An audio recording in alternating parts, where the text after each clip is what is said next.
everyone. Welcome to Bartelle's Money Talk. Today, we're going to be talking about margin. Do you have margin in your life? I have Mr. Robert Hunt with me. If you want to learn more about him, you can go and look at our previous video. He's right there, big and pretty. So here we go. How you doing, Mr. Hunt? I'm doing great. I've never been introduced as big and pretty, but I'll take it. Yes, you are. Big, pretty, beautiful smile. Just go to Bartelle's Money Talk and you will find him right there. So thank you again for joining us. Your heart is full. We're going to get this message out into the world. Margin. Yeah. Even I can be blessed by what you're going to talk about today. So Mr. Hunt, let's jump into it. Yeah, let's jump into it. And when we talk margin, we're not talking how much money's left over when you do your profit versus your expenses. We're really looking at room for the unexpected. And isn't that what we do when we run a business? We want to have margin. We look at the bottom line and we go, well, how much is left over, right? Mm-hmm. In our own personal lives, we are creating lives without margin. We have gotten used to living a life of overload. And so because of that overload, we end up spending so much time just keeping up with the things we committed to do that there's no room for the unexpected. But every day, something unexpected happens. Mm-hmm. Yesterday, I got a flat tire. That wasn't on my agenda. I didn't plan for that. I'm supposed to go to a meeting. Someone's sick. Well, then I had a deadline for getting things done, but they're not there. Every day there's something that comes up. And then we had our washing machine breakdown. Well, now you got to buy a new washing machine. That's not on the agenda. No one plans for that. So what I've learned is that leaders who live a life of overload are not productive. They're not creative. They're not having a rich life. They're just existing. But we have gotten so used to living a life of overload that it's normal. It's what we normally do. And people will say things like, well, I just wish I had more time. Well, everyone has the same amount of time. It's how you use it. Right. And the reality is you're not using things with any kind of bearing to the life you really want. We spend a lot of time in our CEO peer groups talking about, are you living the life you really want? That includes running the company that you want. And that's when we had our last time together, we talked about accountability. Accountability is proactively doing the things you want to get the outcome you're looking for. So if I want to have a good marriage, what does it look like? What do I need to proactively do to have a good marriage? If I want to have a successful business, however you define success, what do I need to do ahead of time proactively to get the result I'm looking for? So with the idea that you are proactively creating the life you want, you have to leave room in there for the unexpected, because unexpected happens all the time. Am I starting off on a good base? Are you following me? You are. You are starting off on a really good base. Of course, I have a question. Okay, cool. When we talk about margin, because on our last show, you recommended this book that I really bought, that I've been reading along and along. I think I'm like on chapter 4. And if you can break it down and make it a little more simple, like with margin, like because we get so overbooked and stressed out. So if you can explain that basic part, and let's keep going. So there, in the book Margin by Richard Swenson, which is where I learned all these philosophies and have taught to my clients for all these years, there's 4 basic buckets that you need to address. There's your time, there's your finances, your health, and your emotions. And I created this chart. If you go to my website or just go to margindfw.com, it'll take you right to that page. And there you can score how much room you're leaving in your life in each of those categories. Right. And so let's take a look at each one of them really quick to see what that looks like. In your time, we all have the same 24 hours a day, 7 days a week. Nobody can cheat on that. You don't get more. It's limited. Right. It's really about how you spend it. And if you're a business owner and you go meeting, lunch meeting, dinner meeting, run home, see the kids, tuck them to bed, go back and do emails, that is your choice. You created that world. Nobody tortured you and had you put those time on your calendar. But we do this so normally, so regularly that we think this is fine because we exist. Right. But nobody's measuring no one's measuring the productivity of a time that's lived like that. When you run from meeting to meeting, you're exhausted, you're overloaded, your mind is full. And when you come out of the meeting, someone's standing at the door going, can I just get 1 minute of your time? I just need 1 minute. And then they now capture your time. Now you run late to the next meeting. So you show up late, you're frustrated, they're frustrated, the emotions are high. And so this is how you live your life. And by the way, all 4 of these buckets are connected to each other. Time, finances, health, and emotions. All 3 of them eat up the emotional bucket. If I'm overloading my time, it stresses me out. Therefore, the margin I have in my emotions get smaller and smaller. If I don't manage my life well, then I treat people poorly. And all of this, by the way, for those of us who are Christ followers, there's a bigger purpose behind this. If we say we want to live a life that honors Jesus, and we don't leave any room for Jesus, there is no chance for God to interrupt your life. There's no room on your calendar. There's no room in your checkbook. There's no room in your body to step up and give to other people because you're exhausted. And there's no emotional bandwidth to love the world around you. And if we're called to live for Christ, he has no little room in our lives. That's one of the best reasons to create margin, to leave room in your life for God to interject. So let's say your calendar's booked full and you walk out of a meeting and one of your employees says, I'm really having a bad day. I need to talk to you. I got no time. I got to go. I'm out the door. I'm already running late. God brought that person into your world today, right now, for that moment. And because you didn't manage to leave enough room in between things, you have no time to care for somebody. So that time that God teed up a moment for you is gone, and that will never come back. And so we live a life where we're just so selfish.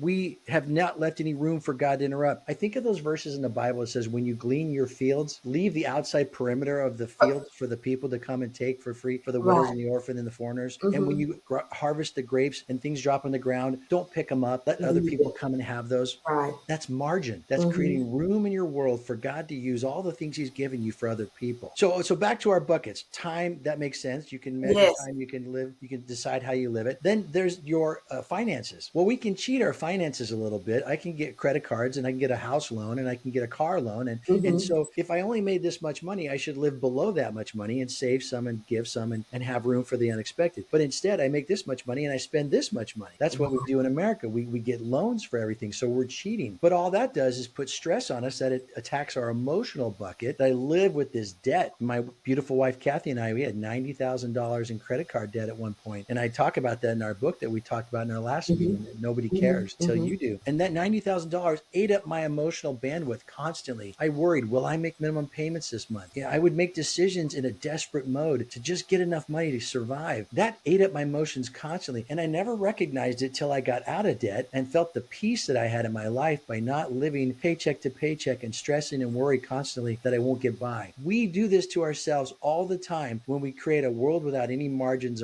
in our finances. And by the way, that money all belongs to God. Oh, yes. Every bit of that money that he gave you, he only asked for 10% back to be given up front. The other 90% belongs to him too. He's just letting you use it any way you want. But he wants you to be a good steward. Back to the parable of the talents. And he says, I'm going to judge you on how you use that money. And so if you use it all on you and more, and you're actually taking on debt, you are wasting what God gave you. And there's no room for God to say, hey, write a big fat check to this organization and help them out with the money I gave you. How about helping that person today? Just being nice. Just pay for that guy's lunch. I can't pay for that guy's lunch. I can barely pay for my lunch. You have cut God out of using the 90% that he gave you the freedom to use when you give no margin in your finances. Okay, explain to the listeners, how would they know if they have margin in their finances? Well, you do a budget. And here's a weird word, a budget. You Yes. put it in writing and you say, well, this is what I earn. Let's work backwards. I take 10% out, I give to the Lord. I put 10% into savings. And if you're like my beautiful wife, Kathy, and I, we set up a giving fund when we finally got out of debt that we could use just for God's purposes, whatever he wants. So we believe a tithe is obedience to God's gift of grace in our lives. But the giving fund is just our joy in having places where we can use God's money creatively that he calls us to. So there's those things that you set up as buckets. So you got whatever's left over. There's your 70% you can spend. And that should be a lot of money. Then you have a budget and it says, I got a house, I got groceries, I got electrical, I got to save for the college, I got to save for medical. All these things are in a budget. And then when it's all said and done, whatever's left over, you want to go goof off with it and have fun? Great. But what we do is we spend it all and then the bill comes in, we try and pay for it. And that's Right. backwards thinking. We need to have it in writing. We need to practice that discipline. Right. And like in my mind, just based off our conversation, if you're having to move money because you can't afford to pay your utility bill this month, you can't afford to pay a meal for somebody that may be $20 or $25, you don't have any margin. You're over your margin, and that's why you're so stressed with your money, because you have no margin. Yeah, and that you created. And so accountability is you owning the decisions you make. And I hear people tell me, I don't have enough money. Well, that was your choice. Because look, Kathy and I sold our house and we moved into this house that we rent today because we wanted to make changes in our life. It sucked to sell our house. I loved our house. Had a movie theater upstairs. It was huge. It was beautiful. But we had to make some drastic choices to live the life we really wanted. And so don't tell me you can't. The real word is I won't. I won't cut back. I won't stop going to these vacations. Look, just don't go out to dinner for a year. You know how much money you'd save? If on the average you got to dinner, it's $200 a pop and you go once a week. I can't do math. That's $1 million. I don't know what that is. that you're saving. Right. If If you it's just $200 every time you go out and you save $200 a month times 4, that's $800. So at the end of the year, you said like it's like $10,000 or whatever. I don't know. It's $1 million. right, but So it's good money. But keep going because I'm just like, if you don't have margin, in my mind, it's going to bring misery and stress because yeah. that's what it is. But you know, the powerful thing that you said that I haven't looked at it that way myself is that you made a choice. You did. You own everything. That's accountability. You look at your decisions and you own it. Stop saying I don't have enough money. Well, that's because you spent the money. And if it means you have to cut cable, got $120 a month and just get one Zooming Hulu and watch old reruns, fine. Oh, the Mhm. poverty we live in. We only have Hulu. Come on. You got to get over yourself. But these are the Right. choices that we make that we feel like we're forced into it because we set our expectations of I should live like this. Hey, the Hmm. rest of the world just looks for food every day and hopes they don't get bombed or have their children stolen. Right. We need to look at how blessed we are in America, no matter where if you're watching this podcast, you're richer than 90% of the world. Yes, yes. And then, like, just to go back with what you said, you probably don't realize how powerful that is, but your choice, because when people are getting into debt, when we were getting into debt, we didn't look at it as our choice. We were looking at it as we're doing and getting what we want. But the word of God says we got to count our costs. So before you make a decision that's going to put you into debt, you Right. need to think about the whole big picture. Is that going to get you closer to where you want to be? Or is it Right. going to bring you back further from where you want to be? Yeah. But And what we do is making we a do it choice. and then we try and justify it. We do it and we try and live with it. And then we don't, and then we wonder why we're so miserable. You're overloaded and stressed and worried and you spend all Hmm. your time anxious about stuff. You have more benefits and blessings than the previous generations ever dreamed about, but we're 10 times more stressed and worried than they were. Right. And then I've learned also, back in the days, if like even when I was growing up, Mr. Robert, I didn't see my grandparents all stressed and busy like how me and That's my right. husband are. Like you were able to sit down at dinner. You didn't have to rush That's right. to stop dinner because they had margin. But That's right. I never looked at it that way. But if you have to rush through dinner or if you have to get your children meals on the go, get them in bed and bathe, you have no margin. Well, even if it's a good thing, let's say you're signing your kids up for soccer and they Right. come home from school and you do some homework and then you have dinner and you go to soccer practice and it's like you chose that. Oh, Maybe they don't get to play soccer. Maybe they right. just practice on the weekends with friends and have a life. I don't know. But don't tell me you can't do something. You create the world you live in. Own it. Make a purposeful, intentional decision for what you want your life to look like. And if that means your kids don't get to practice or play soccer, they don't get to play soccer. Okay, that's okay. And like Mr. Robert, like even when we were raising our children, and I guess maybe it's a societal norm that's expected that you have your children in all these extracurricular activities. But Right. then when they're up and gone and you look back, you realize that you spent so much time being busy or That's right. traveling to games that you really didn't have enough time with your children because that time goes by fast. Yeah, it does. And I'm not picking on people who want to have their kid in soccer. I'm just saying if that's what you want your life to be like, don't complain about it. Create a world where you have time for things. If you have them in practice, you're probably not practicing every night. But then on the other nights, make sure they get into bed early. Make sure you're having Hmm. family dinner. If that's the life you want to have, don't say Hmm. we just don't have time. You created that world. Own it. All right. So that was the first two buckets. It was time. It That's was so. time, and then finances. The third one is emotion. Is your health, your physical health. Now I can Uh-huh. measure the time of day. I can measure the money. I can't measure everything in my health to know am I about to have a heart attack, but I can measure Hmm. blood pressure. I can measure my Hmm. weight. I can measure cholesterol. I can know how much food I ate, how many times I went to the gym, how many hours of sleep I get, how much water I drink. There's a lot I can measure. And so when we look at our health and we think, am I setting myself up to be able to be the most advantage in my life? If I'm drinking all the time and I'm up late and I'm smoking or I'm overeating or I'm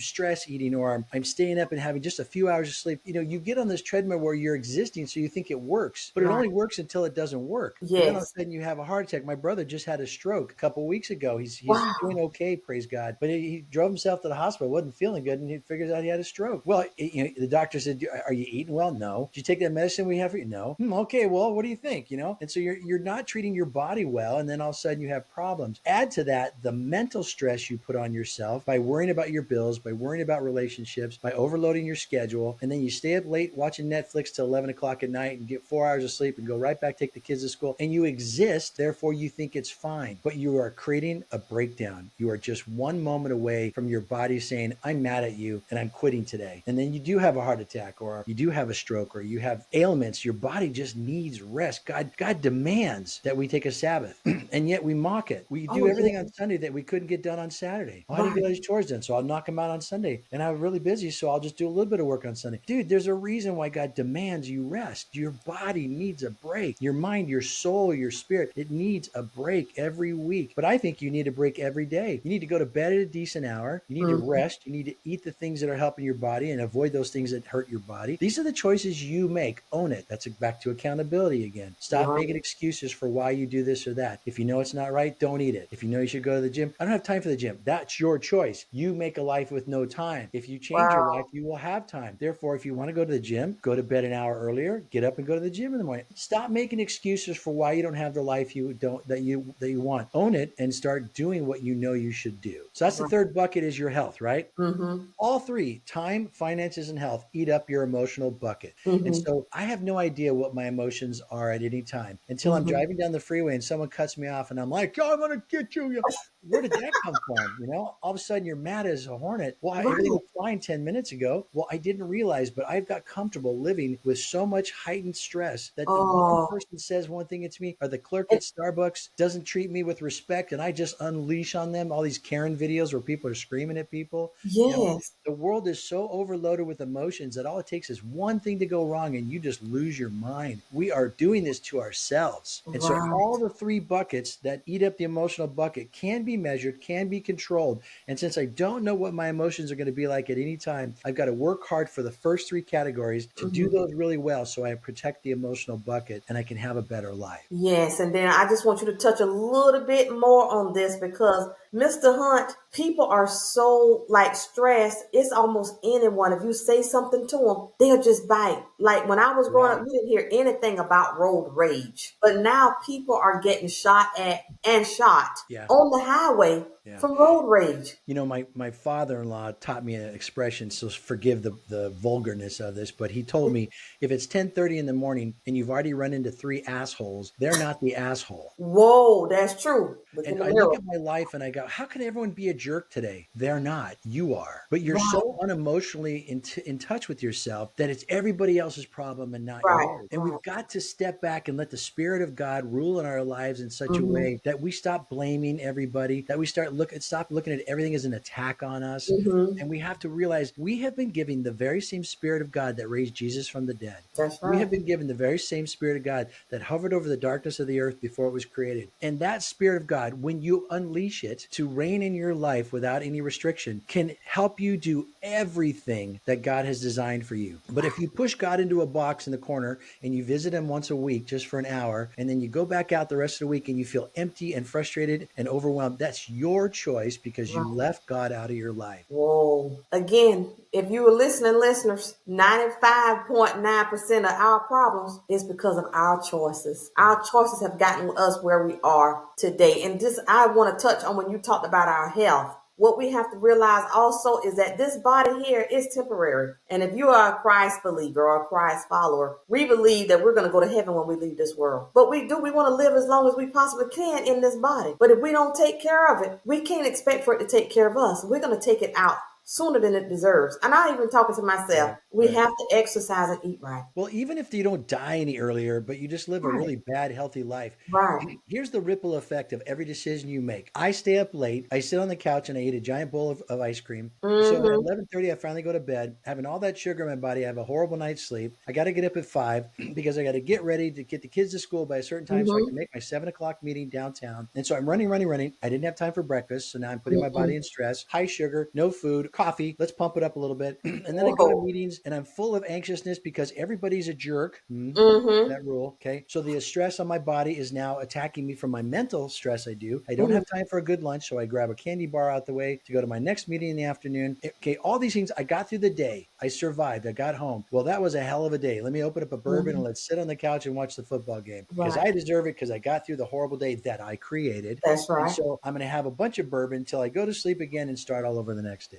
And Mm. so these are the life choices that we make and we survive. Therefore, we think it's okay. But I'm telling you, when God says, you know what, today I need you to put up with that annoying coworker because today he's thinking about killing himself. And I want you to be the one who says, did you know God loves you? But you don't have the emotional bandwidth because you've exhausted your body, your mind, your spirit, your soul, your money. Mhm. I remember Kathy being at the car dealership not too long ago, and this lady was crying, and she said, "What's wrong?" She says, "I don't have the money to pay for my car; it's broken down." And Kathy said, "We'll pay for it because we took it out of the God fund that we have. Didn't bother us at all. It's not our money. We just wrote a check for it, done." But if Kathy didn't have the emotional bandwidth to sense that person's Mhm. frustration, and we hadn't left margin in our finances to put money aside to bless other people, and all we were was worried about us. I mean, we had a car in there having repairs too that we didn't want Mhm. to pay for. Our repair was $2,000. So we were looking at that's Ooh. a lot of dough, but Mhm. we have created margin in our lives. So when things don't go the way we planned, we don't freak out because the ripple effect of everything is connected. And the longer you keep living a life of overload, the less room you leave for God and the more miserable your life's going to be. Right. And so because you mentioned that, we know that you were in $90,000 of debt, but you got out.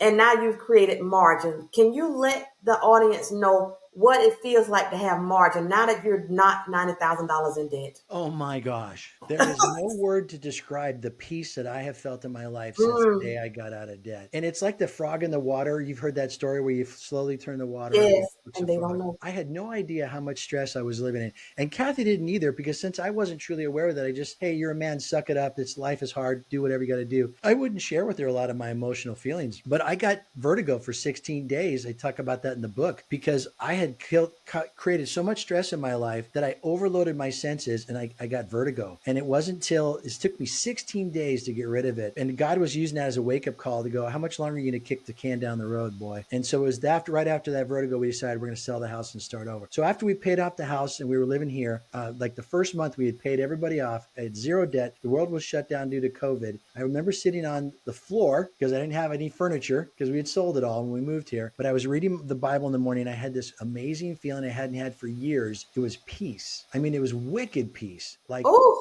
I don't have to go anywhere. I don't have to Oh. worry about earning money at all. I owe no money. And it was Oh. beautiful. So now instead of making decisions out of fear, worry, and stress, I make decisions out of an abundant mindset where I already know I have my whole eternity set aside for me. And I have a wife who loves me. I'm living the life I want. And I have money. I'll survive. Will I have enough to retire? I don't know. I may Mhm. live 2 years after I think I'm stopping working. I may live 50 years, but God Mhm. will provide for me. I'm 61 years old. He's always taking care of me. He's going to take care of me till he calls me home. And Jesus talks about it in Matthew. Who makes your life any better by worrying? If you're worried, do something about it. Fix it. Oh. My mom always said there's two things you're not allowed to worry about: things you can fix and things you can't fix. If you can fix it, go fix it. If you Right. can't fix it, leave it alone, go do something else and let God take care of it. Man, that's just real good wisdom. We spend all our time worrying about stuff, but we won't fix it. We just Mhm. complain and blame other people and we sit in our misery. Go own it, go fix it. That's accountability. And if you can't do anything about it, leave in the hands of the God who loved you enough to die for you. That's the kind of things that we want to do when we look at what do I need to spend my time worrying about, whether I can afford retirement or not. Can't control that. If I had $100 million and all of a sudden the economy goes sideways and it costs $200 million to retire, I'm still screwed. So you'll never have enough money. Just leave it alone. Work hard, do your best, and trust the God who loves you so much. Now that was a good word. That is going to bless someone. And I think, did the book have four buckets? Margin, the book Margin. on margin has four buckets. Yeah, it's Okay. time, finance, health, and emotion. Okay. And so we've discussed all of those. Yeah. So now, do you have any like an additional nugget that you can leave? Our listeners are like between 35 to 45 Mm. men. So if you can leave them a nugget with margin in their lives, that will bless us. Yeah, don't be lazy. Most Wow. people would not want to be defined with the word lazy. That is the word Mhm. we're using this last few months with my clients.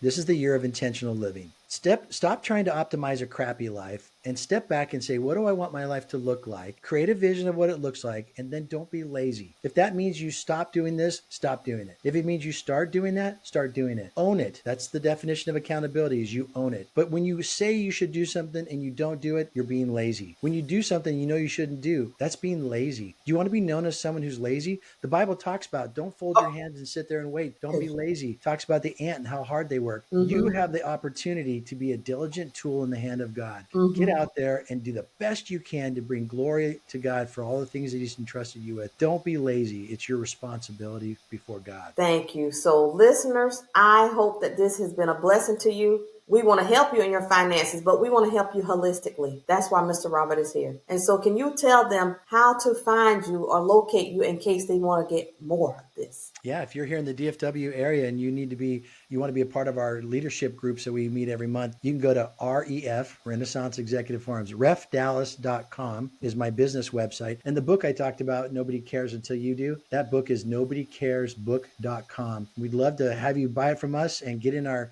communications with our community and let us support you in your journey. Well, Mr. Robert Hunt, thank you so much for joining us again. This has been a blessing. You have even grabbed at my heart when you talked about retirement, and I just want to thank you so much for being here with us. Thank you so much for having me. You are welcome, and I look forward to us hosting you again. Cool. All righty. Thanks again. And everyone, if you enjoyed our content, please like, share, and subscribe because we will be back with more and more. Thanks again for watching.